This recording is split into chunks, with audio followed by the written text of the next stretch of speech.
Punjab government ने बड़े वड्डे वड्डे दावे किए कि असीं पंजाब दे विच मैगा रोजगार मेले करा रहे हैं।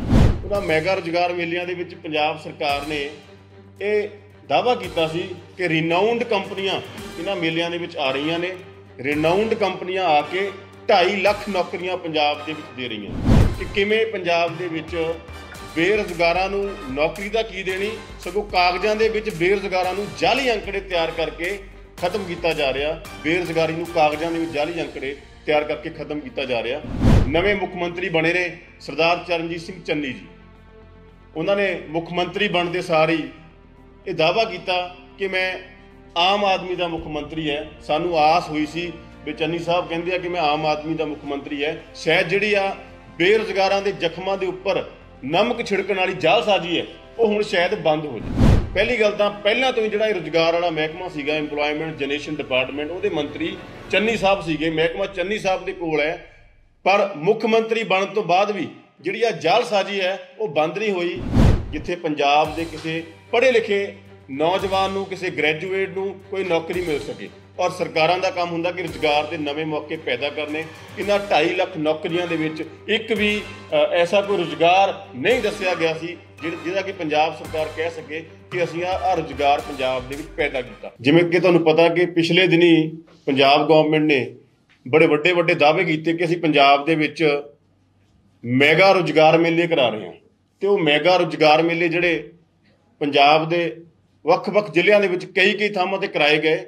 ਉਹਨਾਂ मैगा रोजगार ਮੇਲਿਆਂ ਦੇ ਵਿੱਚ पंजाब सरकार ने ਇਹ दावा किया सी कि रिनाउंड कंपनियां इन्हां ਮੇਲਿਆਂ ਦੇ ਵਿੱਚ आ रही ने। रिनाउंड कंपनियां आके 2.5 लाख नौकरियां पंजाब ਦੇ ਵਿੱਚ ਦੇ ਰਹੀਆਂ ਨੇ।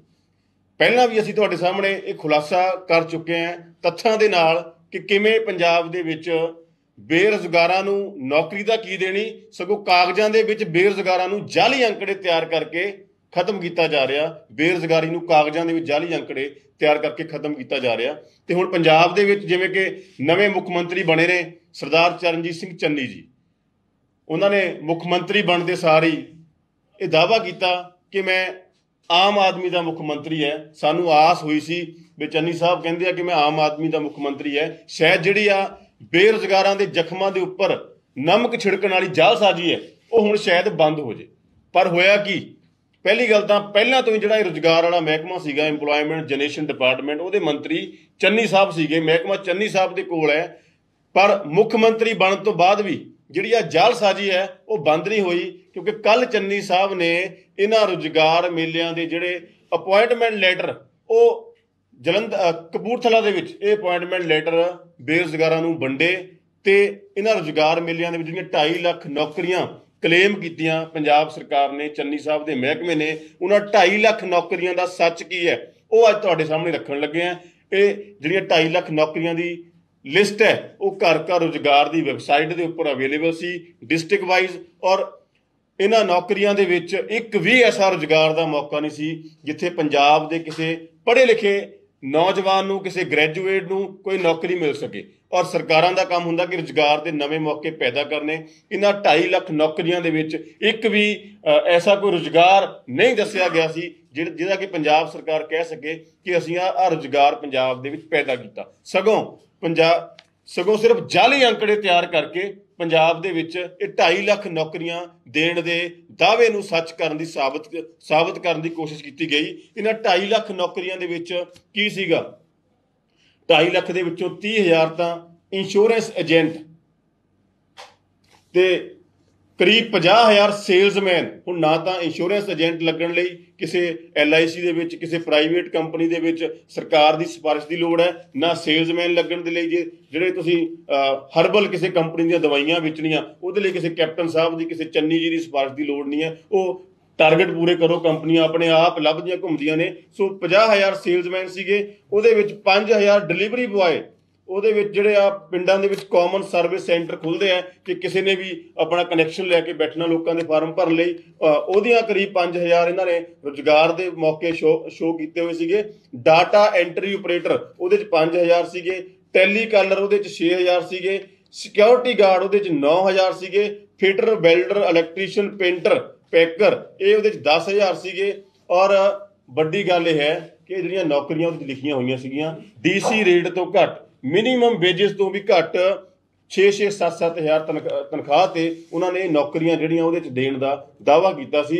ਇੱਥੇ ਹੀ ਬਸ ਨਹੀਂ, ਇੱਕ ਪਾਸੇ ਤਾਂ ਜਿਹੜੇ ਆਪਣੇ ਵਿਧਾਇਕਾਂ ਦੇ ਮੰਤਰੀਆਂ ਦੇ ਜਵਾਕ ਹੈ ਉਹਨਾਂ ਨੂੰ ਤਹਿਸੀਲਦਾਰ ਲਾਇਆ ਜਾ ਰਿਹਾ, ਕਿਸੇ ਨੂੰ ਇੰਸਪੈਕਟਰ ਲਾਇਆ ਜਾ ਰਿਹਾ, ਕਿਸੇ ਨੂੰ DSP ਲਾਇਆ ਜਾ ਰਿਹਾ। ਦੂਜੇ ਪਾਸੇ ਪੰਜਾਬ ਦੇ ਨੌਜਵਾਨਾਂ ਦੇ ਲਈ ਅੱਜ ਨੌਕਰੀਆਂ ਪੰਜਾਬ ਦੇ ਵਿੱਚ ਜਿਹੜਾ ਚੰਨੀ ਸਾਹਿਬ ਦਾ ਮਹਿਕਮਾ ਹੈ ਉਹ ਆਹ ਨੌਕਰੀਆਂ ਦੇਣ ਦਾ ਦਾਅਵਾ ਕਰ ਰਿਹਾ ਕਿ insurance agent, salesman, delivery boy. ਔਰ ਇਸ ਤੋਂ ਜਿਹੜਾ ਅਗਲਾ ਸਵਾਲ ਖੜਾ ਹੁੰਦਾ ਕਿ ਕੀ ਜਿਹੜਾ ਇਹ ਜਿਹੜੀਆਂ ਨੌਕਰੀਆਂ ਦੀ ਮੈਂ ਤੁਹਾਨੂੰ ਲਿਸਟ ਦੱਸੀ ਹੈ ਇਹ ਲੱਖ ਤੋਂ ਉੱਪਰ ਹੋ ਗਈ। ਹੁਣ ਜਿਹੜੀਆਂ ਬਾਕੀ ਦੀਆਂ 1.5 ਲੱਖ ਹੈ ਉਹ ਕਿਹੜੀਆਂ ਨੌਕਰੀਆਂ, ਉਹ ਵੀ ਤੁਸੀਂ ਜਾਣ ਕੇ ਬੜੇ ਹੈਰਾਨ ਹੋਵੋਗੇ ਕਿ ਜਿੱਥੇ ਰੀਨਾਊਂਡ ਕੰਪਨੀਆਂ ਦੀ ਗੱਲ ਕੀਤੀ ਗਈ ਸੀ ਕਿ ਰੀਨਾਊਂਡ ਕੰਪਨੀਆਂ 'ਚ 2.5 ਲੱਖ ਨੌਕਰੀਆਂ ਦੇਣੀਆਂ ਨੇ, ਹੋਰ ਜਿਹੜੀਆਂ ਪੋਸਟਾਂ ਇਹਦੇ 'ਚ ਖਾਲੀ ਦੱਸੀਆਂ ਗਈਆਂ ਪੰਜਾਬ 'ਚ ਲੇਬਰ ਦੀਆਂ ਪੋਸਟਾਂ ਜੋ ਉਸ ਪੋਰਟਲ ਤੇ ਲਿਖਿਆ ਗਿਆ ਸੀਗਾ, ਘਰਾਂ ਦੇ ਵਿੱਚ ਕੰਮ ਕਰਨ ਲਈ ਪੋਸਟਾਂ, ਮਕੈਨਿਕ ਦੀਆਂ ਪੋਸਟਾਂ, ਚੌਂਕੀਦਾਰ ਦੀਆਂ ਪੋਸਟਾਂ, ਸਵੀਪਰ ਦੀਆਂ ਪੋਸਟਾਂ, ਅਸਿਸਟੈਂਟ ਟੇਲਰ ਦੀਆਂ ਪੋਸਟਾਂ, ਹੈਲਪਰ ਦੀਆਂ ਪੋਸਟਾਂ ਤੇ ਹੋਰ ਚੰਨੀ ਸਾਹਿਬ ਦੇ ਮਹਿਕਮੇ ਨੇ ਕਿਹੜਾ ਰੁਜ਼ਗਾਰ ਦਿੱਤਾ ਪੰਜਾਬ ਦੇ ਬੇਰੁਜ਼ਗਾਰ ਨੌਜਵਾਨਾਂ ਨੂੰ। ਕਹਿੰਦੇ ਹੁਸ਼ਿਆਰਪੁਰ ਦੇ ਇੱਕ ਮਿਸਟਰ ਕਲੀਨ ਸਰਵਿਸ ਸਟੇਸ਼ਨ ਤੇ ਕਾਰ ਧੋਣ ਵਾਲਿਆਂ ਦੀ ਲੋੜ ਹੈ, ਪ੍ਰੇਮਨਾਥ ਐਂਡ ਸੰਸ ਕਰਿਆਨਾ ਸਟੋਰ ਨਵਾਂ ਸ਼ਹਿਰ ਉਹਦੇ ਤੇ ਕੰਮ ਕਰਨ ਵਾਲਿਆਂ ਦੀ ਲੋੜ ਹੈ।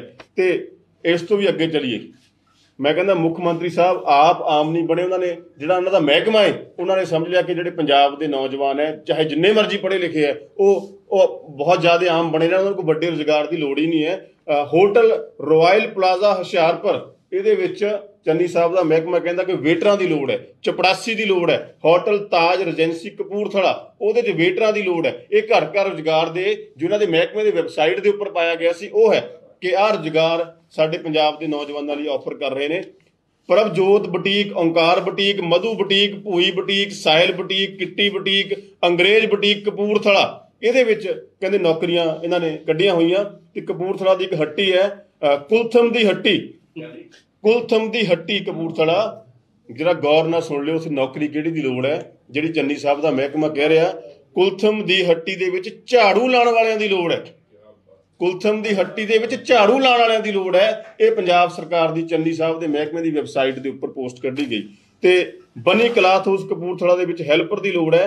ਤੇ ਹੁਣ ਹੱਟੀਆਂ ਵੀ ਮੁੱਕ ਗਈਆਂ, ਜਦੋਂ ਹੱਟੀਆਂ ਮੁੱਕੇ ਵੀ ਅੰਕੜੇ ਪੂਰੇ ਨਹੀਂ ਹੋਏ ਕਿਉਂਕਿ ਉਹ ਉੱਪਰੋਂ ਮੰਤਰੀ ਸਾਹਿਬ ਦਾ, ਮੁੱਖ ਮੰਤਰੀ ਸਾਹਿਬ ਦਾ ਡੰਡਾ ਸੀ ਕਿ ਜੋ ਮਰਜ਼ੀ ਲਿਖ ਦਿਓ, ਅੰਕੜੇ 2.5 ਲੱਖ ਪੂਰੇ ਕਰਨੇ ਆ। ਜਦੋਂ ਹੱਟੀਆਂ ਦੇ ਨਾਂ ਲਿਖ ਕੇ ਵੀ ਅੰਕੜੇ ਪੂਰੇ ਨਹੀਂ ਹੋਏ ਫਿਰ ਸਿੱਧਾ ਹੀ ਬੰਦਿਆਂ ਤੇ ਆ ਗਏ, ਕਹਿੰਦੇ ਹੁਣ ਘਰੋਂ ਘਰੀ ਹੋ ਜਾਓ। ਪਠਾਨਕੋਟ 'ਚ ਕਹਿੰਦੇ ਰਾਘਵ ਭੱਲਾ ਜੀ ਅਤੇ ਬੌਬੀ ਜੀ ਇਹਨਾਂ ਨੂੰ 2 ਕਲੀਨਰ ਚਾਹੀਦੇ ਆ ਔਰ ਚਾਹੀਦੇ ਵੀ ਪੋਸਟ ਗ੍ਰੈਜੂਏਟ ਹੈ। 2 ਕਲੀਨਰ ਚਾਹੀਦੇ ਆ ਰਾਘਵ ਭੱਲਾ ਜੀ ਨੂੰ ਤੇ ਬੌਬੀ ਜੀ ਨੂੰ ਔਰ ਚਾਹੀਦੇ ਵੀ ਪੋਸਟ ਗ੍ਰੈਜੂਏਟ ਹੈ। ਇਹ ਪੰਜਾਬ ਸਰਕਾਰ ਦੀ ਵੈਬਸਾਈਟ ਦੇ ਉੱਪਰ ਮੈਗਾ ਰੁਜ਼ਗਾਰ ਮੇਲਿਆਂ ਦਾ ਮੈਗਾ ਖੁਲਾਸਾ ਤੁਹਾਡੇ ਨਾਲ ਸਾਂਝਾ ਕਰ ਰਿਹਾ। ਮਨੀਸ਼ ਪੁਰੀ ਜੀ ਹੈ ਪਠਾਨਕੋਟ ਦੇ, ਉਹਨਾਂ ਨੂੰ ਵੀ ਜਾ ਕੇ ਕਦੇ ਮਿਲਿਓ। ਉਹਨਾਂ ਨੂੰ ਕੁੱਕ ਚਾਹੀਦੀ ਹੈ, ਗ੍ਰੈਜੂਏਟ ਚਾਹੀਦੀ ਹੈ ਤੇ ਕੁੱਕ ਦੀ ਜਿਹੜੀ ਉਹਨਾਂ ਦੀ ਰਿਕੁਆਇਰਮੈਂਟ ਹੈ ਉਹ ਚੰਨੀ ਸਾਹਿਬ ਦੇ ਮਹਿਕਮੇ ਨੂੰ ਭੇਜੀ ਹੈ, ਉੱਥੋਂ ਪੰਜਾਬ ਸਰਕਾਰ ਦੀ ਵੈਬਸਾਈਟ ਤੇ ਪਈ ਹੈ। ਸੋ ਪਹਿਲੀ ਗੱਲ ਤਾਂ ਪੰਜਾਬ ਦੇ ਨੌਜਵਾਨਾਂ ਲਈ ਨੌਕਰੀਆਂ ਹੀ ਇਹ ਆਫਰ ਕੀਤੀਆਂ ਜਾ ਰਹੀਆਂ ਨੇ। ਲੇਬਰ, ਮਕੈਨਿਕ, ਚੌਂਕੀਦਾਰ, ਸਵੀਪਰ, ਠੀਕ ਹੈ, ਕੰਮ ਕੋਈ ਮਾੜਾ ਨਹੀਂ ਹੁੰਦਾ, ਕੰਮ ਸਾਰੇ ਚੰਗੇ ਹੈ। ਪਰ ਜਿਹੜੇ ਇਹ ਕੰਮ ਹੈ ਇਹਨਾਂ ਕੰਮਾਂ ਲਈ ਘਰ ਘਰ ਰੁਜ਼ਗਾਰ ਦੀ ਵੈਬਸਾਈਟ ਦੀ ਲੋੜ ਨਹੀਂ ਹੈ। ਇਹਨਾਂ ਕੰਮਾਂ ਦੇ ਲਈ ਜਿਹੜਾ ਹੈਗਾ ਇਹ ਕੰਮ ਪਿੰਡਾਂ ਦੇ ਵਿੱਚ ਜਿੱਥੇ ਹੈ ਆਪਣੇ ਆਪ ਸਾਡੇ ਨੌਜਵਾਨਾਂ ਨੂੰ ਮਿਲ ਰਹੇ ਨੇ। ਪੰਜਾਬ ਦੇ ਵਿੱਚ ਜੇ ਲੋੜ ਹੈ ਤਾਂ ਨਵੇਂ ਰੁਜ਼ਗਾਰ ਦੇ ਮੌਕੇ ਪੈਦਾ ਕਰਨ ਦੀ ਲੋੜ ਹੈ। ਔਰ ਹੈਰਾਨੀ ਦੀ ਗੱਲ ਇਹ ਹੈ ਕਿ ਮੈਂ ਤੁਹਾਨੂੰ ਅੱਜ ਇਸ ਤੋਂ ਅੱਗੇ ਵੀ ਹੋਰ ਤੱਥਾਂ ਦੇ ਨਾਲ ਇਹ ਦੱਸਣਾ ਚਾਹੂੰਗਾ ਕਿ ਕਿਵੇਂ ਇਹ ਜਿਹੜੇ ਅੰਕੜੇ ਹੈ ਉਹ ਕਿਵੇਂ ਬਿਲਕੁਲ ਫੇਕ ਤਿਆਰ ਕੀਤੇ ਗਏ ਹੈ। ਇਹ ਜਿਹੜੀਆਂ ਕੰਪਨੀਆਂ ਇਹਦੇ ਵਿੱਚ ਲਿਖੀਆਂ ਹੋਈਆਂ, ਇਹਨਾਂ ਕੰਪਨੀਆਂ ਦੇ ਵਿੱਚ ਜਦੋਂ ਇਹਨਾਂ ਨੂੰ ਗੂਗਲ ਕਰਕੇ ਉਹਨਾਂ ਦੇ ਨੰਬਰ ਕੱਢ ਕੇ ਇਹ ਪਤਾ ਕਰਨ ਦੀ ਕੋਸ਼ਿਸ਼ ਕੀਤੀ ਗਈ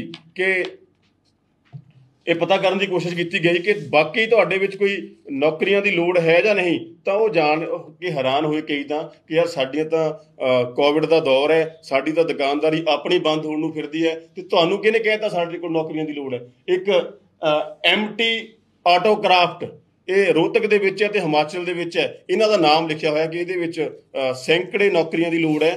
MT ਆਟੋਕ੍ਰਾਫਟ ਦੇ ਵਿੱਚ ਜਦੋਂ ਉਹਨਾਂ ਦੇ ਨਾਲ ਗੱਲ ਕੀਤੀ ਗਈ 120 ਜੇਈ ਜੂਨੀਅਰ ਇੰਜੀਨੀਅਰ ਇਹਨਾਂ ਨੇ ਖੁੱਲਾ ਹੀ ਗੱਫਾ ਲਾਇਆ ਹੋਇਆ ਕਿ 500,000 ਤੋਂ ਘੱਟ ਕਿਤੇ ਲਿਖਿਆ ਨਹੀਂ ਹੋਇਆ।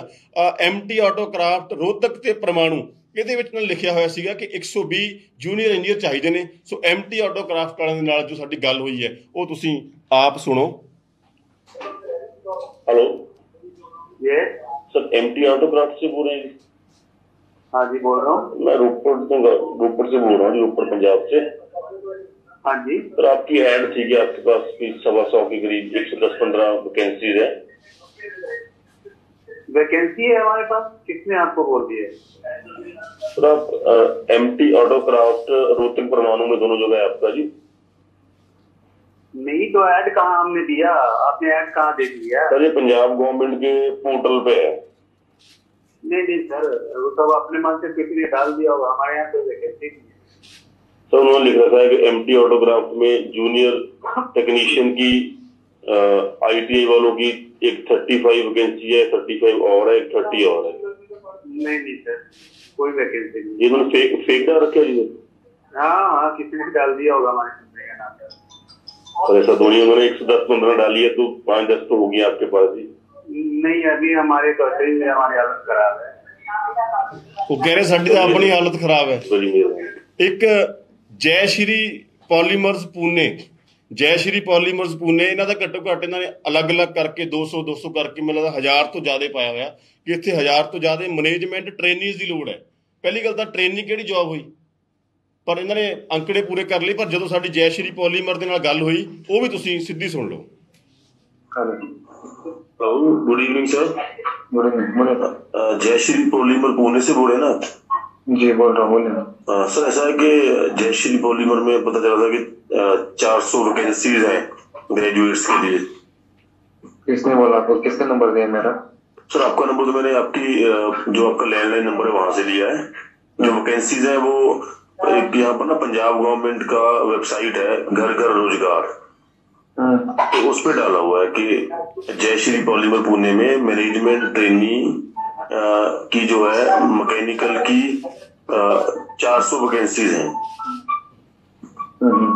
तो उसके लिए बात करिए। ये हो गया जय श्री पॉलीमर जी। इस तो अगे मैं ਤੁਹਾਨੂੰ ਵੀਡੀਓ ਦੇ ਦਿੰਨੇ ਸਾਰਾ ਕੁਝ। ਇਸ ਤੋਂ ਅਗਲੀ ਐਗਜ਼ਾਮਪਲ ਹੈ ਜੀ, ਆ ਤਾਂ ਚਲੋ ਹਿਮਾਚਲ ਤੇ ਪੂਨੇ ਦੇ ਹੋ ਗਏ। ਫਿਰ ਅਸੀਂ ਲੋਕਲ ਆ ਜਾਈਏ, ਪਠਾਨਕੋਟ ਦੇ ਵਿੱਚ ਇੱਕ ਸ਼ਾਈਨਵੇ ਸੌਫਟਵੇਅਰ ਸੋਲਿਊਸ਼ਨ ਹੈ। ਰੈਂਡਮਲੀ ਕਈਆਂ ਨੂੰ ਕਾਲ ਕੀਤੀ, ਉਹਦੇ ਵਿੱਚ ਪਠਾਨਕੋਟ ਦੇ ਵਿੱਚ ਸ਼ਾਈਨਵੇ ਸੌਫਟਵੇਅਰ ਸੋਲਿਊਸ਼ਨ ਹੈ ਪਠਾਨਕੋਟ ਦੇ ਵਿੱਚ। ਉਹਨਾਂ ਦੇ ਪਾਇਆ ਹੋਇਆ ਕਿ ਉਹਨਾਂ ਦੇ ਕੋਲ 30 ਵੈਕੈਂਸੀਆਂ ਨੇ। ਸੋ ਇਹ ਲਾਸਟ ਤੁਹਾਨੂੰ ਗੱਲ ਸੁਣਾਣੀ ਹੈ, ਵੀ ਸੁਣ ਲਿਓ ਕਿ ਹੈ ਜੀ। ਇਹ ਤਾਂ ਹੁਣ ਚੰਨੀ ਸਾਹਿਬ ਦੱਸ ਸਕਦੇ ਜਾਂ ਮਹਿਕਮਾ ਦੱਸ ਸਕਦਾ ਟੈਕਨੀਕਲ। ਹਾਂ ਮੈਂ ਟੈਕਨੀਕਲ ਐਕਸਪਰਟ ਦੀਆਂ, ਤੇ ਇਹ ਸੁਣ ਲਿਓ ਕਿ ਸ਼ਾਈਨਵੇ ਵਾਲੇ ਵਿਚਾਰੇ ਕੀ ਕਹਿੰਦੇ ਆ। हेलो शाइनवे सॉफ्टवेयर सॉल्यूशन तो बोल रहे पठानकोट तो? हाँ सर ਤੁਹਾਡੇ ਕੋਲੇ ਪੋਸਟਾਂ ਖਾਲੀ ਨੇ ਜੀ 25-30। सर कैसे थी? ਸਰ ਗ੍ਰੈਜੂਏਟ ਮੁੰਡਿਆਂ ਲਈ ਜੀ। नहीं सर, ਜਿਹੜੇ ਘਰ ਘਰ ਰੁਜ਼ਗਾਰ ਦਾ ਪੰਜਾਬ ਸਰਕਾਰ ਦਾ ਪੋਰਟਲ ਹੈ ਜੀ।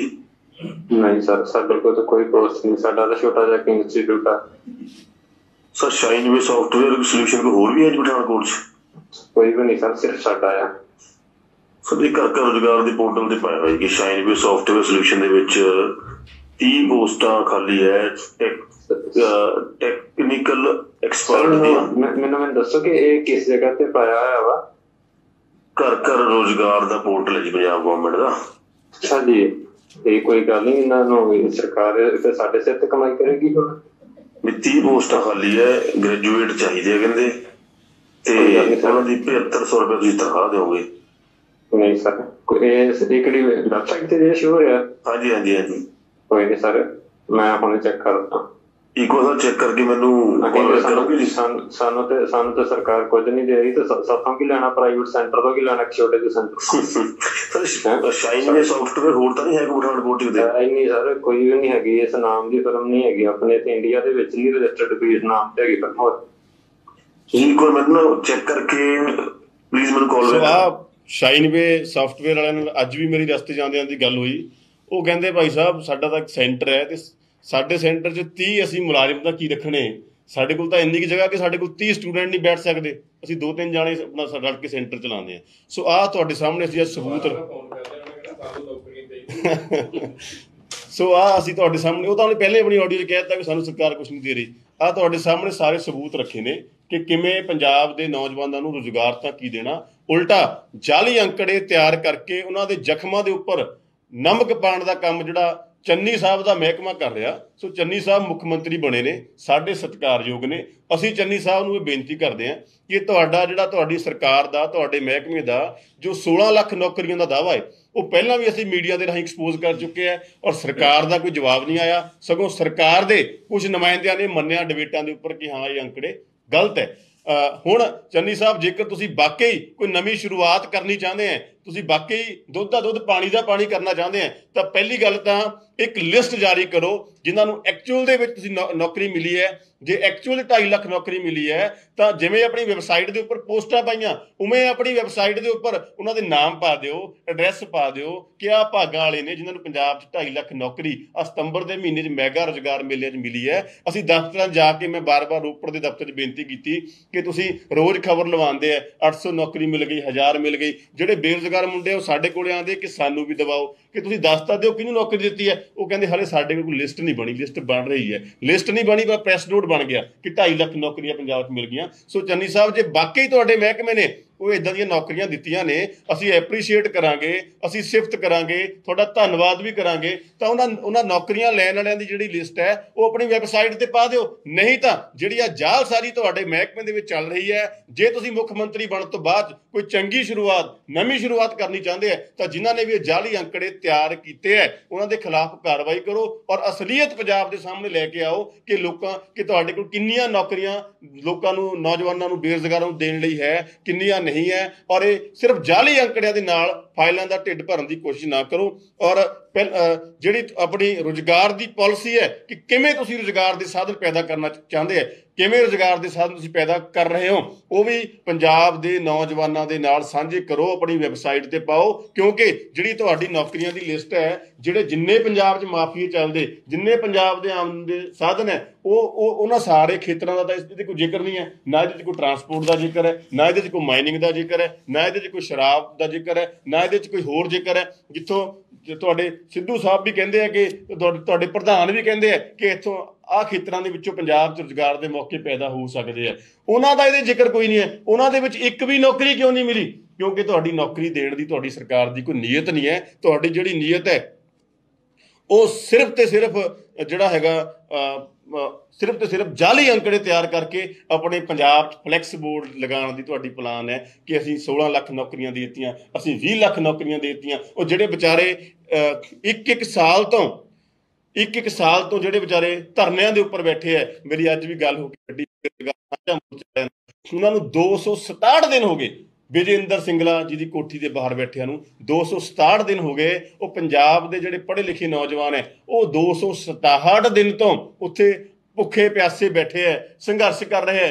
ਤੇ ਤੁਸੀਂ ਆ ਝੂਠੇ ਦਾਅਵੇ ਕਰੀ ਜਾਂਦੇ ਕਿ 2.5 ਲੱਖ ਨੌਕਰੀਆਂ ਦੇ ਦਿੱਤੀਆਂ। ਜੇ 2.5 ਲੱਖ ਨੌਕਰੀਆਂ ਤੁਸੀਂ ਦਿੱਤੀਆਂ, ਉਹਦੇ 'ਚ ਉਹਨਾਂ 267 ਨੂੰ ਵੀ ਸ਼ਾਮਲ ਕਰ ਲਓ। ਜੇ ਨੌਕਰੀਆਂ ਹੈਗੀਆਂ ਤਾਂ ਉਹਨਾਂ 267 ਨੂੰ ਵੀ ਸ਼ਾਮਲ, 2.5 ਲੱਖ 267 ਸ਼ਾਮਲ ਨਹੀਂ ਹੋ ਸਕਦੇ। ਸੱਚਾਈ ਇਹ ਹੈ ਕਿ ਆ ਸਾਰੇ ਜਾਲੀ ਅੰਕੜੇ ਤਿਆਰ ਕੀਤੇ ਤੁਹਾਡੇ ਜਾ ਰਹੇ ਹੈ। ਔਰ ਤੁਸੀਂ ਕੱਲ ਜਿਹੜੇ ਮੁੱਖ ਮੰਤਰੀ ਬਣਨ ਤੋਂ ਬਾਅਦ ਜਦੋਂ ਤੁਸੀਂ ਪ੍ਰੈਸ ਕਾਨਫਰੰਸ ਕੀਤੀ, ਤੁਸੀਂ ਆਪਣੀਆਂ ਬੜੀਆਂ ਚੰਗੀਆਂ ਗੱਲਾਂ ਕੀਤੀਆਂ। ਸਾਨੂੰ ਆਸ ਵੱਝੀ ਸੀ ਵੀ ਸ਼ਾਇਦ ਤੁਸੀਂ ਕੋਈ ਨਵੇਂ ਯੁੱਗ ਦੀ ਸ਼ੁਰੂਆਤ ਕਰ ਦਿਓ, ਪਰ ਤੁਸੀਂ ਵੀ ਇਹਨਾਂ ਜਾਲੀ ਰੁਜ਼ਗਾਰ ਮੇਲਿਆਂ ਦੇ ਅਪਾਇੰਟਮੈਂਟ ਲੈਟਰ ਵੰਡ ਕੇ ਜਿਹੜਾ ਹੈਗਾ ਮੁੜ ਕੇ ਉਸੇ ਰਸਤੇ ਤੇ ਚੱਲਣ ਦਾ ਫੈਸਲਾ ਕਰ ਲਿਆ। ਸੋ ਅੱਜ ਵੀ ਅਸੀਂ ਤੁਹਾਨੂੰ ਬੇਨਤੀ ਕਰਦੇ ਹਾਂ ਕਿ ਇਹਦੇ 'ਚ ਬਣਦੀ ਕਾਰਵਾਈ ਕਰੋ ਜਿਨ੍ਹਾਂ ਨੇ ਜਾਲੀ ਅੰਕੜੇ ਤਿਆਰ ਕੀਤੇ ਆ, ਔਰ ਅਸਲ ਰੁਜ਼ਗਾਰ ਪਾਲਿਸੀ ਜਿਹੜੀ ਹੈ ਉਹ ਲੈ ਕੇ ਆਓ ਪੰਜਾਬ ਦੇ ਨੌਜਵਾਨਾਂ ਸਾਹਮਣੇ ਕਿ ਤੁਹਾਡੀ ਰੁਜ਼ਗਾਰ ਪਾਲਿਸੀ ਕੀ ਹੈ। ਔਰ ਤੁਸੀਂ ਕੱਲ ਕਪੂਰਥਲਾ 'ਚ ਬੋਲਦੇ ਆ 1 ਲੱਖ ਨੌਕਰੀ ਦੇਣ ਦਾ ਐਲਾਨ ਕੀਤਾ ਸੀ, 1 ਲੱਖ ਨੌਕਰੀ ਦੇਣ ਦਾ ਐਲਾਨ ਕੀਤਾ ਸੀ। ਮੈਂ ਤੁਹਾਨੂੰ ਬੇਨਤੀ ਕਰਦਾ ਕਿ ਤੁਹਾਡੀ ਸਰਕਾਰ ਦਾ ਜਿਹੜਾ ਵਾਅਦਾ ਸੀਗਾ ਉਹ ਘਰ ਘਰ ਨੌਕਰੀ ਦਾ ਸੀਗਾ, 50 ਲੱਖ ਨੌਕਰੀਆਂ ਦਾ ਸੀਗਾ। ਇੱਕਦਮ ਇੰਨਾ ਥੱਲੇ ਨਾ ਆਓ। ਜੇ ਤੁਹਾਨੂੰ ਲੱਗਦਾ ਕਿ ਉਹ ਤੁਸੀਂ ਜਿਹੜਾ ਜਾਲੀ ਅੰਕੜਿਆਂ ਦੇ ਸਿਰ ਤੇ ਤੁਹਾਡੀ ਸਰਕਾਰ ਨੇ ਉਹ ਦਾਅਵਾ ਕੀਤਾ ਸੀ, ਫਿਰ ਵੀ 50 ਲੱਖ ਤੋਂ 1 ਲੱਖ ਤੋਂ ਨਾ ਆਓ। 1 ਲੱਖ ਨੌਕਰੀਆਂ ਦਾ ਪੰਜਾਬ ਦਾ ਗੁਜ਼ਾਰਾ ਨਹੀਂ ਹੋ ਸਕਦਾ। ਅਸੀਂ ਜਿਹੜਾ 2022 ਜੇ ਸਾਡੀ ਸਰਕਾਰ ਬਣਦੀ ਹੈ ਤਾਂ ਅਸੀਂ ਇੱਕ ਰੋਡ ਮੈਪ ਜਿਹੜਾ ਉਹ ਡਿਟੇਲਡ ਬਣਾ ਕੇ ਦੇਵਾਂਗੇ ਕਿ ਕਿਵੇਂ ਪੰਜਾਬ ਦੇ ਵਿੱਚ ਰੁਜ਼ਗਾਰ ਦੇ ਸਾਧਨ ਪੈਦਾ ਕੀਤੇ ਜਾ ਸਕਦੇ ਆ, ਕਿਵੇਂ ਨੌਕਰੀਆਂ ਦੇਵਾਂਗੇ। ਇੱਦਾਂ ਦਾ ਨੌਜਵਾਨਾਂ ਦੇ ਨਾਲ ਮਖੌਲ ਨਹੀਂ ਕਰਾਂਗੇ, ਬੇਰੁਜ਼ਗਾਰਾਂ ਦੇ ਜ਼ਖਮਾਂ ਦੇ ਉੱਪਰ ਨਮਕ ਨਹੀਂ ਪਾਵਾਂਗੇ। ਔਰ ਬੇਰੁਜ਼ਗਾਰਾਂ ਦੇ ਜ਼ਖਮਾਂ ਦੇ ਉੱਪਰ ਨਮਕ ਪਾਉਣ ਵਾਲੇ ਸਿਆਸਤਦਾਨਾਂ ਨੂੰ, ਅਫਸਰਾਂ ਨੂੰ ਸ਼ਰਮ ਕਰਨੀ ਚਾਹੀਦੀ ਹੈ। ਤੁਸੀਂ ਪੰਜਾਬ ਦੀ ਜਵਾਨੀ ਨੂੰ ਭੜਕਾਓ ਨਾ। ਜਦੋਂ ਤੁਸੀਂ ਬੇਰੁਜ਼ਗਾਰਾਂ ਨੂੰ ਜਿਹੜੇ ਕਿ ਇੱਕ ਤਰਸਯੋਗ ਜ਼ਿੰਦਗੀ ਜੀ ਰਹੇ ਆ। ਜਦੋਂ ਤੁਸੀਂ ਉਹਨਾਂ ਨੂੰ ਹਰ ਰੋਜ਼ ਅਖਬਾਰ ਦੇ ਵਿੱਚ 2.5 ਲੱਖ ਨੌਕਰੀ ਦਿਖਾਉਂਦੇ ਆ, ਉਹਨਾਂ 'ਚ ਗੁੱਸਾ ਆਉਂਦਾ, ਉਹ ਭੜਕਦੇ ਨੇ ਕਿ ਯਾਰ ਕੀ ਮਜ਼ਾਕ ਚੱਲ ਰਿਹਾ। ਤੁਸੀਂ ਭੜਕਾਓ ਨਾ, ਉਹਨਾਂ ਦਾ ਸਬਰ ਨਾ ਦੇਖੋ, ਅੱਤ ਨਾ ਦੇਖੋ, ਇਹਦਾ ਜਿਹੜਾ ਬਣਦੀ ਕਾਰਵਾਈ ਕਰੋ। 50 ਲੱਖ ਨੌਕਰੀਆਂ ਪੋਸੀਬਲ ਲੱਗਦੀਆਂ ਤੁਹਾਨੂੰ ਪੰਜਾਬ ਸਰਕਾਰ ਵੱਲੋਂ? ਮੈਂ ਆਸ ਕਰਦਾ ਜੀ, ਜਦੋਂ 50 ਲੱਖ ਨੌਕਰੀਆਂ ਦਾ ਇਹਨਾਂ ਨੇ ਦਾਅਵਾ ਕੀਤਾ, ਕੋਈ ਜ਼ਰੂਰ ਸਟੱਡੀ ਕੀਤੀ ਹੋਣੀ ਹੈ, ਉਹ ਸਾਡੇ ਨਾਲ ਵੀ ਸਾਂਝੀ ਕਰ ਲੈਣ, ਤੁਹਾਡੇ ਨਾਲ ਵੀ ਸਾਂਝੀ ਕਰ ਲੈਣ। ਤੇ ਜਦੋਂ ਇਹਨਾਂ ਦੇ ਮਹਿਕਮੇ ਨੇ ਵੈਸੇ ਜਿਸ ਸਪੀਡ ਨਾਲ ਇਹ ਚੱਲੇ ਹੋਏ ਹੈ, ਇਹ ਤਾਂ ਮੈਨੂੰ ਲੱਗਦਾ ਕਈ ਕਰੋੜ ਨੌਕਰੀਆਂ ਤੇ ਪਹੁੰਚ ਜੂਗੇ। ਪਰ ਜਿਹੜੀਆਂ ਇਹ ਨੌਕਰੀਆਂ ਮੇਰਾ ਖਿਆਲ 2.5 ਲੱਖ ਤੇ ਡਰਾਮਾ ਕਰਕੇ ਵੀ ਪੂਰੀਆਂ ਨਹੀਂ ਸ਼ਾਇਦ ਨਹੀਂ ਹੋਈਆਂ। ਉਹ ਅੱਡ-ਅੱਡ ਜ਼ਿਲ੍ਹਿਆਂ ਦੇ ਅੱਡ-ਅੱਡ ਡਾਟਾ ਸੀਗਾ ਜੀ, ਉਹਦੇ ਜਿੰਨਾ ਕਿ ਮੈਂ ਉਹਦੇ ਚੋਂ 5-6 ਦਿਨ ਲਾ ਕੇ ਡਿਟੇਲ ਕੱਢ ਸਕਿਆ। 2.5 ਲੱਖ ਤਾਂ ਨਹੀਂ ਹੋਈ। 2.5 ਲੱਖ ਤਾਂ ਫਿਰ ਵੀ ਪੂਰੀਆਂ ਨਹੀਂ ਹੋਈਆਂ। 21 ਮਾਰਚ 2021 ਨੂੰ ਮੋਗਾ ਦੇ ਵਿੱਚ ਰੈਲੀ ਹੋਈ। ਅਰਵਿੰਦ ਕੇਜਰੀਵਾਲ ਦਾ ਬਿਆਨ ਸੀ, ਕੈਪਟਨ ਦਾ ਕਾਰਡ ਸੰਭਾਲ ਕੇ ਰੱਖੋ, ਇਸੇ ਕਾਰਡ ਤੇ ਨੌਕਰੀਆਂ ਦੇਵਾਂਗੇ ਜੀ। ਕਹਿੰਦਾ ਭਾਵੇਂ ਜਿਹੜੇ 50 ਲੱਖ ਦਾ ਦਾਅਵਾ ਕੈਪਟਨ ਨੇ ਕੀਤਾ ਸੀ, ਉਹੀ 50 ਲੱਖ ਦਾ ਦਾਅਵਾ ਕੇਜਰੀਵਾਲ ਨੇ ਕਰਤਾ। ਗੱਲ ਇਹ ਹੈ ਜੀ ਕਿ ਪੰਜਾਬ ਦੇ ਵਿੱਚ ਆਮਦਨ ਦੇ ਸਾਧਨਾਂ ਦੀ ਕਮੀ ਕੋਈ ਨਹੀਂ ਹੈ। ਦੇਖੋ, ਜਿਹੜਾ ਇੰਪਲੋਇਮੈਂਟ ਹੈ ਉਹ ਕਿੱਥੋਂ ਜਨਰੇਟ ਹੋਣੀ ਹੈ। ਅਸੀਂ ਇੱਥੇ ਬੈਠੇ ਕਹੀ ਜਾਈਏ ਕਿ ਨੌਕਰੀ ਦੇ ਦਾਂਗੇ, ਪਰ ਇੰਪਲੋਇਮੈਂਟ ਜਨਰੇਟ ਉੱਥੋਂ ਹੋਣੀ ਹੈ ਜਿੱਥੋਂ ਕੋਈ ਆਮਦਨ ਹੋ ਰਹੀ ਹੈ। ਅੱਜ ਪੰਜਾਬ 'ਚ ਹਾਲਤ ਇਹ ਹੋ ਗਈ ਕਿ ਜਿੰਨੇ ਆਮਦਨ ਦੇ ਸਾਧਨ ਹੈ ਉਹਦੇ ਤੇ ਸਿਆਸਤਦਾਨਾਂ ਨੇ ਆਪਣਾ ਕਬਜ਼ਾ ਕਰ ਲਿਆ। ਕਦੀ ਕੋਈ ਨੌਕਰੀ ਨਿਕਲੀ ਵੀ ਦੇਖੀ ਤੁਸੀਂ ਬਈ ਜਿਹੜੀ ਐਕਸਾਈਜ਼ ਵਾਲਿਆਂ ਨੇ ਕੋਈ ਨੌਕਰੀ ਕੱਢੀ ਹੋਵੇ, ਉੱਥੇ ਜਿਹੜਾ ਕਰੋੜਾਂ ਰੁਪਈਏ ਜਿਹੜੇ ਹੈ ਉਹ ਜਿਹੜੇ ਸ਼ਰਾਬ ਦੇ ਠੇਕੇਦਾਰ ਹੈ ਉਹਨਾਂ ਦੀਆਂ ਜੇਬਾਂ ਜਾ ਰਹੇ, ਜਿਹੜੇ ਸਿਆਸੀ ਸਰਪ੍ਰਸਤੀ ਵਾਲੇ, ਕਦੇ ਕੋਈ ਨੌਕਰੀ ਨਿਕਲੀ ਵੀ ਦੇਖੀ ਤੁਸੀਂ ਵੀ ਜਿਹਨੇ MSc ਫਿਜ਼ਿਕਸ ਕੀਤੀ ਵੀ ਆ ਜਾਓ ਉਹਨਾਂ ਦੀ ਮਾਈਨਿੰਗ ਦੀ ਖੱਡ ਦੇਣੀ ਹੈ। ਕਦੇ ਤੁਸੀਂ ਨੌਕਰੀ ਨਿਕਲੀ ਵੀ ਦੇਖੀ ਵੀ ਜਿਹੜਾ ਗ੍ਰੈਜੂਏਟ ਆ ਜਾਓ ਉਹਨੂੰ ਬੱਸ ਦਾ ਪਰਮਿਟ ਦੇਣਾ। ਪੰਜਾਬ ਜਿੰਨੇ ਆਮਦਨ ਦੇ ਸਾਧਨ ਹੈ ਉਹਨਾਂ ਤੇ ਸਿਆਸੀ ਮਾਫੀਏ ਨੇ ਕਬਜ਼ਾ ਕਰ ਲਿਆ। ਸੋ ਜੇਕਰ ਪੰਜਾਬ 'ਚ ਨੌਕਰੀਆਂ ਆਪਾਂ ਪੈਦਾ ਕਰਨੀਆਂ ਤਾਂ ਜਿਹੜਾ ਪੈਸਾ ਹੈ, ਉਹ ਜਿਹੜਾ ਰੈਵਨਿਊ ਹੈ, ਉਹ ਸਰਕਾਰੀ ਖਜ਼ਾਨੇ 'ਚ ਲੈ ਕੇ ਪਹਿਲਾਂ ਲਿਆਉਣਾ ਪੈਣਾ ਜਾਂ ਉਹਦੇ ਵਿੱਚੋਂ ਨੌਕਰੀਆਂ ਪੈਦਾ ਕਰਨੀਆਂ ਪੈਣੀਆਂ। ਜੇਕਰ ਵਾਕਈ ਅਸੀਂ ਇਹ ਸਾਰੇ ਤਮਾਮ ਮਾਫੀਆਜ਼ ਖਤਮ ਕਰਕੇ ਜਿੰਨੀ ਪੰਜਾਬ ਨੂੰ ਆਮਦਨ ਹੈ ਉਹਦੇ 'ਚੋਂ ਰੁਜ਼ਗਾਰ ਦੇ ਸਾਧਨ ਪੈਦਾ ਕਰਾਂਗੇ, ਫਿਰ ਇਹ ਅਸੰਭਵ ਨਹੀਂ ਹੈ, ਇਹ ਸੰਭਵ ਹੈ। ਔਰ ਜੇ ਪੰਜਾਬ ਦੇ ਲੋਕਾਂ ਨੇ ਅਰਵਿੰਦ ਕੇਜਰੀਵਾਲ ਜੀ ਨੂੰ ਮੌਕਾ ਦਿੱਤਾ ਤਾਂ ਜਿਵੇਂ ਇਮਾਨਦਾਰੀ ਦੇ ਨਾਲ ਦਿੱਲੀ ਦੇ ਵਿੱਚ ਹੋ ਗਏ ਨਾ ਬਜਟ ਦੁੱਗਣੇ, ਇੱਦਾਂ ਪੰਜਾਬ ਦੇ ਵਿੱਚ ਫਿਰ ਕਰਕੇ ਦੱਸਾਂਗੇ। ਔਰ ਉਹਦਾ ਕਿ ਬਕਾਇਦਾ ਕੋਈ ਫੇਕ ਅੰਕੜੇ ਨਹੀਂ ਆਪਾਂ ਕਿਤੇ ਵੈਬਸਾਈਟ ਤੇ ਪਾਣੇ, ਇੱਕ ਰੋਡ ਮੈਪ ਮੈਂ ਤੁਹਾਨੂੰ ਪਹਿਲਾਂ ਕਿਹਾ ਬਕਾਇਦਾ ਪਾਰਟੀ ਵੱਲੋਂ ਰੱਖਿਆ ਜਾਏਗਾ, ਸੂਬੇ ਸਾਹਮਣੇ, ਨੌਜਵਾਨਾਂ ਸਾਹਮਣੇ, ਮੀਡੀਆ ਸਾਹਮਣੇ। ਨੌਜਵਾਨ ਵਿਸ਼ਵਾਸ ਕਰਨਗੇ ਇਸ ਗੱਲਾਂ ਦੇ ਉੱਪਰ?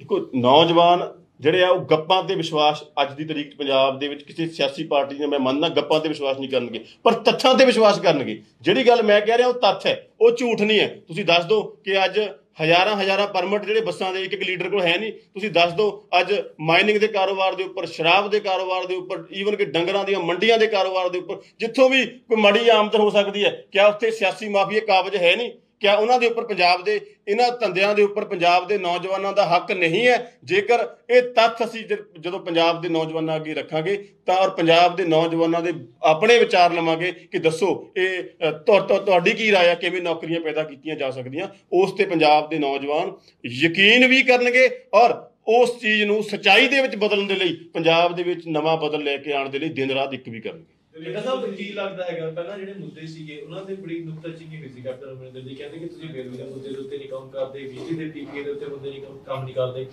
ਇਹ ਜਿਹੜਾ ਮੁੱਦਾ ਹੈਗਾ ਕਿ ਇਹ ਨਹੀਂ ਧਿਆਨ ਦੇ ਵਿੱਚ ਹੈਗਾ, ਇਹ ਨਹੀਂ ਕਿਉਂ ਖੁਦ ਇਸ ਚੀਜ਼ ਨੂੰ ਕਰਦੇ ਹੈਗੇ, ਐਗਰੀ ਕਰਦੇ ਕਿ ਇਹਨਾਂ ਮੁੱਦਿਆਂ ਦੇ ਉੱਤੇ ਜਿਹੜਾ ਜੋਬ ਦਿੱਤੀ ਗਈ ਹੈ ਵੀ ਇਹ ਵੀ ਫੇਕ ਦਿੱਤੀਆਂ ਗਈਆਂ ਨੇ, ਇਹ ਕਿਉਂ ਨਹੀਂ ਜਿਹੜੇ ਹੈਗੇ ਆ ਸੁਖਜਿੰਦਰ ਸਿੰਘ ਰੰਧਾਵਾ ਜਾਂ ਚੰਨੀ ਬੋਲਦੇ ਹੈਗੇ?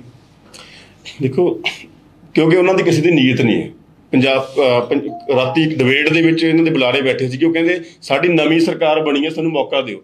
ਮੈਂ ਕਿਹਾ ਭਾਈ, ਪਹਿਲਾਂ ਪੰਜਾਬ ਦੇ ਵਿੱਚ ਤ੍ਰਿਣਮੂਲ ਕਾਂਗਰਸ ਦੀ ਸਰਕਾਰ ਸੀਗੀ, ਪਹਿਲਾਂ ਲਾਲੂ ਯਾਦਵ ਜੀ ਦੀ ਸਰਕਾਰ ਸੀਗੀ, ਜਿਹੜਾ ਹੁਣ ਤੁਹਾਨੂੰ ਨਵਾਂ ਮੌਕਾ ਦੀ। ਤੁਸੀਂ ਆ ਚੰਗਾ ਡਰਾਮਾ ਪੰਜਾਬ ਸ਼ੁਰੂ ਕਰ ਲਿਆ ਕਿ ਪਹਿਲਾਂ ਲੋਕਾਂ ਨੂੰ ਸਾਲ ਕੈਪਟਨ ਵਰਸਸ ਸਿੱਧੂ ਦਿਖਾਈ ਜਾਓ, ਹੁਣ ਮੁੜ ਕੇ ਕੈਪਟਨ ਵਰਸਸ ਕਾਂਗਰਸ ਦਿਖਾਉਣਾ ਸ਼ੁਰੂ ਕਰ ਦਿਓ। ਤੁਸੀਂ ਜਿਹਨੇ ਬਣਨਾ ਬਣ ਜਾਓ। ਤੁਸੀਂ ਰੰਧਾਵਾ ਜੀ ਨੂੰ ਬਣਾ ਲਿਆ, OP ਸੋਨੀ ਜੀ ਨੂੰ ਬਣਾ ਲਿਆ, ਚੰਨੀ ਜੀ ਨੂੰ ਬਣਾ ਲਿਆ, ਸਿੱਧੂ ਸਾਹਿਬ ਨੂੰ ਬਣਾ ਲਓ, ਜਿਹਨੂੰ ਹੋਰ ਬਣਾਉਣਾ ਬਣਾ ਲਓ, ਉਪ ਮੁੱਖ ਮੰਤਰੀ ਜਿੰਨੇ ਲਾਣੇ ਲਾ ਲਓ। ਉਹ ਪੰਜਾਬ ਦੇ ਮੁੱਦਿਆਂ ਦਾ ਤਾਂ ਕੋਈ ਹੱਲ ਕਰੋ, ਪੰਜਾਬ ਦੇ ਮੁੱਦਿਆਂ ਤੇ ਤਾਂ ਕੋਈ ਜਵਾਬ ਦਿਓ। ਜੇਕਰ ਪੰਜਾਬ ਦੇ ਮੁੱਦਿਆਂ ਦੀ ਕੋਈ ਫਿਕਰ ਹੁੰਦੀ ਤਾਂ ਜਿਹੜੀ ਕੇਂਦਰ ਤੋਂ ਟੀਮ ਆਈ ਸੀ ਕਾਂਗਰਸ ਦੀ, ਬੜੇ ਵੱਡੇ ਜਿਹੇ ਹੋਟਲ 'ਚ ਬੈਠੀ ਸੀ ਚੰਡੀਗੜ੍ਹ ਦੇ ਵਿੱਚ, ਤਾਂ ਫਿਰ ਉਹ ਕੁਰਸੀ ਦੀ ਲੜਾਈ ਵਾਸਤੇ ਨਾ ਆਉਂਦੀ। ਜੇ ਉਹਨਾਂ ਦੀ ਨੀਅਤ ਹੁੰਦੀ ਤਾਂ ਪਹਿਲਾਂ ਉਹ ਪੰਜਾਬ ਦੇ ਮੁੱਦਿਆਂ ਵਾਸਤੇ ਆਉਂਦੇ ਕਿ ਆਓ ਬੈਠੋ। ਪਹਿਲਾਂ ਜਿਹੜਾ ਸਰਦਾਰ ਮਨਮੋਹਨ ਸਿੰਘ ਜੀ ਨੇ ਐਡਾ ਵੱਡਾ ਮੈਨੀਫੈਸਟੋ ਬਣਾ ਕੇ ਦਿੱਤਾ ਸੀ, ਪਹਿਲਾਂ ਉਹਦੀ ਗੱਲ ਕਰੀਏ ਕਿ ਉਹ ਲੋਕਾਂ ਨੂੰ ਕਿਵੇਂ ਡਿਲੀਵਰ ਕਰਨਾ। ਪਰ ਉਹ ਜਿਹੜੀ ਰਾਹੁਲ ਗਾਂਧੀ ਜੀ ਦੀ ਟੀਮ ਆਈ ਉਹਨੇ ਮੁੱਦਿਆਂ ਦੀ ਗੱਲ ਨਹੀਂ ਕੀਤੀ। ਉਹਨੇ ਦੇਖਿਆ ਵੀ ਜਿਹੜਾ 2022 ਦੇ ਲਈ ਜਿਹੜੀ ਤਾਕਤ ਹੈ ਉਹ ਕਿਵੇਂ ਵੰਡਣੀ ਹੈ, ਕਿਹਨੂੰ ਮੁੱਖ ਮੰਤਰੀ ਬਣਾਉਣਾ, ਕਿਹਨੂੰ ਉਪ ਮੁੱਖ ਮੰਤਰੀ ਬਣਾਉਣਾ, ਪੰਜਾਬ ਦੇ ਮੁੱਦਿਆਂ ਦੀ ਗੱਲ ਕਦੋਂ ਹੋਏਗੀ। ਜੇ ਹੁਣ ਇਹ ਐਡੇ ਕੈਪੇਬਲ ਹੈ, ਇਹ ਕਹਿੰਦੇ ਹੁਣ 3 ਮਹੀਨੇ ਰਹਿ ਗਏ, ਹੁਣ 3 ਮਹੀਨੇ 'ਚ ਪੰਜਾਬ ਦੇ ਮੁੱਦੇ ਹੱਲ ਕਰ ਦੂੰਗੇ, ਫਿਰ 4.5 ਸਾਲ ਪੰਜਾਬ ਦੇ ਲੋਕਾਂ ਨੂੰ ਕਿਉਂ ਬੇਵਕੂਫ ਬਣਾ ਕੇ ਰੱਖਿਆ, ਪਹਿਲੇ 3 ਮਹੀਨੇ 'ਚ ਕਰ ਦਿੰਦੇ।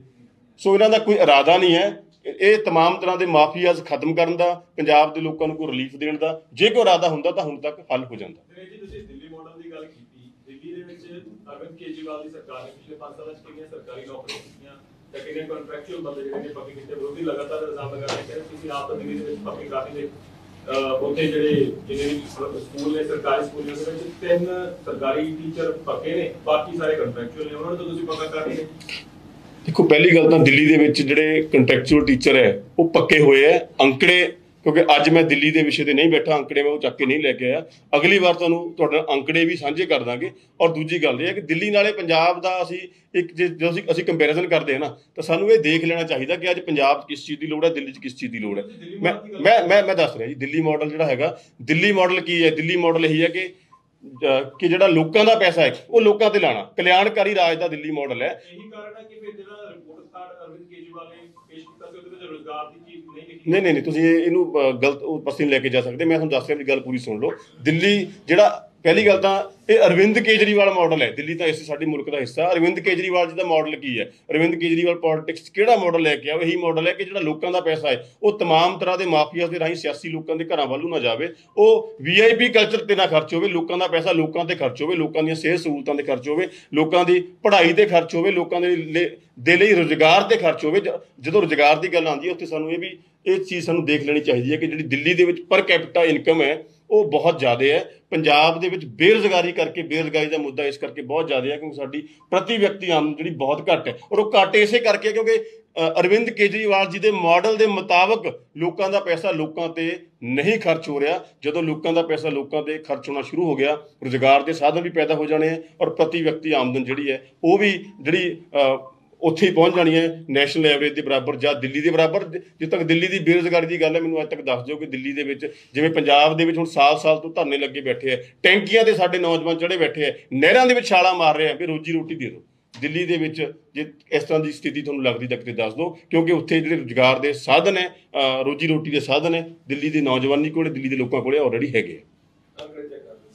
ਬਿਲਕੁਲ ਜੀ, ਮੈਂ ਅੰਕੜਿਆਂ ਦੀ ਗੱਲ ਕਰ ਰਿਹਾ, ਪਰ ਤੁਸੀਂ ਦੱਸ ਦਿਓ ਪ੍ਰਤੀ ਕੈਪੀਟਾ ਜਿਹੜੀ ਪਰ ਕੈਪੀਟਾ ਆਮਦਨ ਹੈ ਦੁੱਗਣੀ ਹੈ ਜਾਂ ਨਹੀਂ ਹੈ, ਤੁਸੀਂ ਚੈੱਕ ਕਰ ਲਓ ਇੱਕ ਵਾਰ ਪਲੀਜ਼। ਮੈਂ ਬਾਕੀ ਜਿਹੜੇ ਤੁਸੀਂ ਅੰਕੜੇ ਦੱਸੇ ਆ ਫਿਗਰਸ, ਉਹ ਦਿੱਲੀ ਦੇ ਵਿਸ਼ੇ ਤੇ PC ਕਰਾਂਗੇ, ਉਹ ਵੀ ਤੁਹਾਡੇ ਨਾਲ ਜ਼ਰੂਰ ਸਾਂਝੀਆਂ ਕਰਾਂਗੇ।